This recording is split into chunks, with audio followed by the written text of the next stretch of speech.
Hello everyone, welcome to Arun money Telugu. ఈరోజు ఎస్ఎస్ఎండి Agrotech IPO గురించి and mother న్యూట్రిఫుడ్స్ IPO గురించి discuss చేద్దాం. ఈరోజు ఈ వీడియోలో రెండు కూడా ఎఫ్ఎంసీజీకి సంబంధించినటువంటి కంపెనీస్, రెండు కూడా ఎంఎస్ఎంఈ కంపెనీసే. వీటితో పాటుగా ఈరోజు గాలడ్ స్టీల్ ఐపీఓ మార్కెట్లో లిస్ట్ అయింది. 56.17% ప్రాఫిట్ దగ్గర అయితే లిస్ట్ అయింది. గ్రే మార్కెట్ ప్రీమియం 30% గానే ఉంది, కానీ మంచి రిటర్న్ అయితే ఇచ్చిందని చెప్పొచ్చు ఈ కంపెనీ. ఫస్ట్ ఎస్ఎస్ఎండి అగ్రోటెక్ ఐపీఓ గురించి చూద్దాం. వీళ్ళు FMCG and agro food products లాంటి బిజినెస్ లో ఉన్నారు. వీళ్ళు డిఫరెంట్ టైప్ ఆఫ్ ఫ్లోర్స్ కానీ డిఫరెంట్ టైప్ ఆఫ్ దాల్స్ అయితే సెల్ చేస్తూ ఉంటారు. డిఫరెంట్ బ్రాండ్స్ పైన వీళ్ళు నార్త్ ఇండియాలో స్ట్రాంగ్ బ్రాండ్ ప్రమోషన్ ఉంది ఈ కంపెనీకి. నార్త్ ఇండియాలో 15 స్టేట్స్లో అయితే స్ట్రాంగ్గా ప్రజెన్స్ ఉన్నారు వీళ్ళు. వీళ్ళ బ్రాండ్స్ ఏమున్నాయో చూస్తే మనోహర్ అగ్రో కానీ, సూపర్ ఎస్ఎస్ కానీ, హౌస్ ఆఫ్ మనోహర్ కానీ, ఢిల్లీ స్పెషల్ బేసన్ కానీ, అల్ట్రా దులై లాంటి బ్రాండ్స్ పైన వీళ్ళ ప్రోడక్ట్ని సెల్ చేస్తూ ఉంటారు. వీళ్ళకి 3 మ్యానుఫ్యాక్చరింగ్ ఫెసిలిటీస్ ఉన్నాయి. అలాగే 1 డార్క్ స్టోర్ కూడా ఉంది. డార్క్ స్టోర్ ద్వారా వీళ్ళు డైరెక్ట్ కస్టమర్కే సెల్ చేస్తూ ఉంటారు వీళ్ళ బ్రాండ్స్ని. వాటితో పాటుగా రిటైల్ షాప్స్ కూడా వీళ్ళ బ్రాండ్స్ని సెల్ చేస్తూ ఉంటారు. ఈ కంపెనీ అయితే మార్కెట్లో హ్యూజ్ కాంపిటీషన్ అయితే ఫేస్ చేస్తుంది. ఆల్రెడీ మార్కెట్లో లిస్ట్ అయిన ప్లేయర్స్ దగ్గర నుంచి లైక్ ఐటీసీ కానీ, పతాంజలి ఫుడ్స్ కానీ, మ్యారికో కానీ, గోద్రేజ్ కన్జ్యూమర్స్ కానీ, అంటే టాటా కన్జ్యూమర్ లాంటి బ్రాండ్స్తో హ్యూజ్ కాంపిటీషన్ అయితే ఫేస్ చేస్తుంది. వీళ్ళు మార్కెట్లోకి ఎందుకు రావాలనుకుంటున్నారో ఐపీఓ ద్వారా చూస్తే, వీళ్ళకి వర్కింగ్ క్యాపిటల్ రిక్వైర్మెంట్ కోసం, డెట్ రీపేమెంట్ కోసం, క్యాపిటల్ ఎక్స్పెండిచర్ డార్క్ స్టోర్ని అయితే డెవలప్ చేయడానికి వీళ్ళు మార్కెట్లోకి రావాలనుకుంటున్నారు ఐపీఓ ద్వారా. ఈ కంపెనీకి కొన్ని పాజిటివ్స్ ఉన్నాయి, కొన్ని నెగిటివ్స్ కూడా ఉన్నాయి. ఈ కంపెనీకి వీళ్ళ బ్రాండ్ స్ట్రాంగ్గా ఉంది అండ్ స్ట్రాంగ్ ప్రమోషన్ కూడా ఉంది అండ్ స్ట్రాంగ్ ట్రస్ట్ కూడా ఉంది వీళ్ళ బ్రాండ్ పైన పీపుల్కి. ఆపరేషన్ కాస్ట్ తక్కువగా ఉండడం వల్ల ఈ కంపెనీకి బెటర్గా ప్రాఫిట్స్ అయితే జనరేట్ అవుతున్నాయి.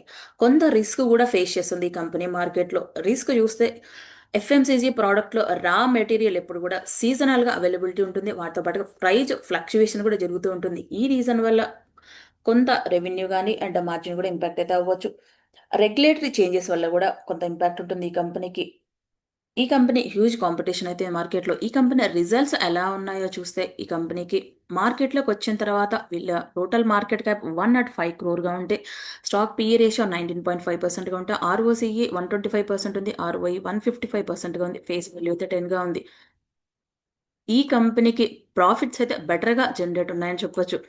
ఇయర్ ఆన్ ఇయర్ కంపారిజన్లో కూడా బెటర్గానే గ్రో అయింది. పిఈ రేషియో కూడా రీజనబుల్గా ఉంది. ఆర్ఓసీ కానీ ఆర్ఓఈ కానీ డెట్ ఈక్విటీ రేషియో కూడా తక్కువగా ఉంది. ఈ కంపెనీకి డెట్స్ అయితే రీజనబుల్గానే ఉన్నాయని చెప్పొచ్చు. నెట్వర్త్ కూడా 78%గా ఉంది. ప్యాట్ మార్జిన్ కూడా 5.42%గా ఉంది. ఎబిడిటా మార్జిన్ కూడా 8.54% ఉంటే, పిఈ రేషియో ఐపీఓకి రాకముందు 13.16 ఉంటే, పోస్ట్ ఐపీఓ ద్వారా 13.67%గా ఉంది. ఈ కంపెనీ రిజల్ట్స్ అయితే బెటర్గా ఉన్నాయని చెప్పొచ్చు, కానీ కొంత మార్కెట్లో కాంపిటీషన్ అయితే ఫేస్ చేస్తుంది ఈ కంపెనీ.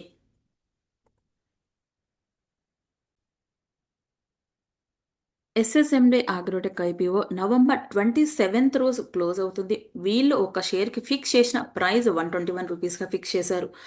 ఒక లాట్లో 1000 షేర్స్గా ఉంటే రిటైల్ ఇన్వెస్టర్ 2 లాట్స్ వరకు అయితే అప్లై చేసుకోవచ్చు. ఇది టోటల్గా ఫ్రెష్ ఇష్యూ ద్వారానే ఉంది. ఈ రోజు గ్రే మార్కెట్ ప్రీమియం కూడా 5%గా ఉంది ఈ ఐపీఓకి. Next Mother Nutri Foods IPO గురించి చూద్దాం. ఈ రోజు ఈ ఐపీఓలో 39 క్రోర్ ఆఫ్ అమౌంట్ రేజ్ చేస్తున్నారు వీళ్ళు మార్కెట్లో. ఫ్రెష్ ఇష్యూ ద్వారా అండ్ ఆఫర్ ఫర్ సేల్ ద్వారా బోత్ వేస్లో వీళ్ళు అమౌంట్ రేజ్ చేస్తున్నారు. అలాగే యాంకర్ ఇన్వెస్టర్ ద్వారా కూడా 10 క్రోర్ ఆఫ్ ద అమౌంట్ అయితే రేజ్ చేశారు. వీళ్ళు పీనట్ బటర్ మ్యానుఫ్యాక్చరింగ్ చేసే సెగ్మెంట్లో అండ్ గ్లోబల్గా సెల్ చేసే విషయంలో అయితే ఉన్నారు వీళ్ళు.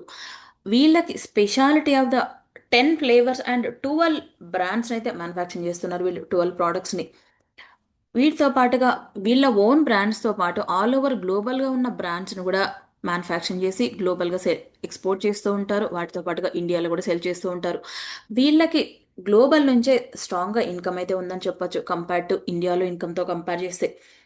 వీళ్ళకి క్వాలిటీ కంట్రోల్ విషయంలో సర్టిఫికేట్స్ కూడా ఉన్నాయి. లైక్ ఐఎస్ఓ సర్టిఫికేట్ కానీ, బీఆర్సీ జిఎస్ సర్టిఫికేట్ కానీ, హలాల్ కానీ, కోషర్ కానీ అండ్ ఏపీఈడిఏ లాంటి సర్టిఫికేట్స్ ఉన్నాయి వీళ్ళ ప్రోడక్ట్కి. బిజినెస్ టు బిజినెస్ కానీ ప్రైవేట్ లేబుల్ ప్రజెన్స్ కూడా స్ట్రాంగ్గా ఉంది ఆల్ ఓవర్ గ్లోబల్గా.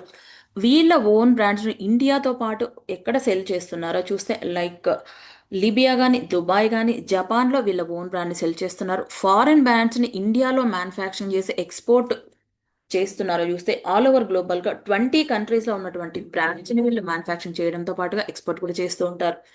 లైక్ యూకే కానీ, కెనడా కానీ, south Africa, Mauritius, Russia, British islands కానీ, స్పెయిన్ కానీ, United Arab Emirates, Saudi Arabia, Nepal, Bhutan లాంటి కంట్రీస్ కూడా ఎక్స్పోర్ట్ చేస్తూ ఉంటారు, మ్యానుఫ్యాక్చరింగ్ కూడా చేస్తుంటారు. ఈ కంపెనీకి కొన్ని పాజిటివ్స్ కూడా ఉన్నాయి, కొన్ని నెగిటివ్స్ కూడా ఉన్నాయి ఈ కంపెనీకి. ఈ కంపెనీ బిజినెస్ అయితే ఆల్ ఓవర్ గ్లోబల్గా స్ట్రాంగ్గా ప్రజెన్స్ ఉండడం వల్ల ఇయర్ ఆన్ ఇయర్ కంపారిజన్లో ఎబిలిటా కానీ, మార్జిన్స్ కానీ, రెవెన్యూ కానీ బెటర్గా అయితే గ్రో అయ్యాయి. ఈ కంపెనీకి ఓన్లీ పీనట్ బటర్ మీదనే డిపెండెన్సీ అయి ఉండడం వల్ల కొంత రెవెన్యూ అయితే ఇంపాక్ట్ అయితే ఉండొచ్చు. రా మెటీరియల్ సప్లై చేసే విషయంలో కూడా ఇంపాక్ట్ ఉండొచ్చు. రా మెటీరియల్ క్వాలిటీ లేకపోతే ప్రోడక్ట్ కూడా కొంత ఇంపాక్ట్ అయితే ఉంటుంది. మ్యానుఫ్యాక్చరింగ్ ఇంపాక్ట్ అయితే వాళ్ళ బిజినెస్ పైన కూడా ఇంపాక్ట్ ఉంటుంది. ఈ కంపెనీకి రిజల్ట్స్ ఎలా ఉన్నాయో చూస్తే రిటర్న్ ఆన్ ఈక్విటీ 36.64%గా ఉంటే ఆర్ఓసి 20.63%గా ఉంది. రిటర్న్ ఆన్ నెట్వర్త్ కూడా 26%గా ఉంది. ప్యాట్ మార్జిన్ 7.7%గా ఉంది, 7%గా. ఎబిటా మార్జిన్ 11.32%గా ఉంది. పిఈ రేషియో ఐపీఓకి రాకముందు 17.77%గా ఉంటే పోస్ట్ ఐపీఓ అయితే 13.8%గా ఉంది. ఈ కంపెనీ మార్కెట్లోకి వచ్చిన తర్వాత total market cap 146 crore of the అమౌంట్గా అయితే ఉంటుంది. ఈ కంపెనీ బిజినెస్ స్ట్రాంగ్గా ఉంది కానీ కొంత రా మెటీరియల్ విషయంలో అయితే కొంత నెగిటివ్ ఇంపాక్ట్ అయితే ఉందని చెప్పొచ్చు. ఈ రెండు ఐపీఓలు అయితే ఎస్ఎస్ఎండి అగ్రో టెక్ ఇండియా ఐపీఓ అయితే బెటర్ అని నేను అనుకుంటున్నాను. ఎందుకంటే ఈ కంపెనీకి ఇండియాలో స్ట్రాంగ్గా బిజినెస్ ఉంది. వీళ్ళ బ్రాండ్ ప్రమోషన్ కూడా స్ట్రాంగ్గా ఉంది ఇండియాలో. మదర్ న్యూట్రీ ప్రొడక్ట్స్ గ్లోబల్గా ప్రజెన్స్ స్ట్రాంగ్గా ఉంది కానీ ఇండియాలో అయితే కొంత కాంపిటీషన్ అయితే ఫేస్ చేస్తుంది ఆల్రెడీ మార్కెట్లో ఉన్న లిస్టెడ్ ప్లేయర్స్ దగ్గర నుంచి కూడా. ఎస్ఎస్ఎండి అగ్రో ప్రొడక్ట్స్కి ఈరోజు గ్రే మార్కెట్ ప్రీమియం 5%గా ఉంటే మదర్ న్యూట్రీకి అయితే జీరోగానే ఉంది. ఈ రెండు ఐపీఓలు అయితే రిస్క్గానే ఉన్నాయి. మీరు అప్లై చేయాలా వద్దా అనేది మాత్రం ఆలోచించాక మాత్రమే చేయండి. ఎందుకంటే ఎంఎస్ఎంఈ కంపెనీస్ ఎప్పుడు కూడా రిస్క్గానే ఉంటాయి. గ్రే మార్కెట్ ప్రీమియం కూడా చేంజెస్ అవుతూనే ఉంటాయి టైం టు టైం ప్రకారం. ఈ వీడియో కనుక మీకు నచ్చినట్టయితే లైక్ చేయండి, షేర్ చేయండి, కామెంట్ చేయండి, ఛానల్ని సబ్స్క్రైబ్ చేయండి. Thank you.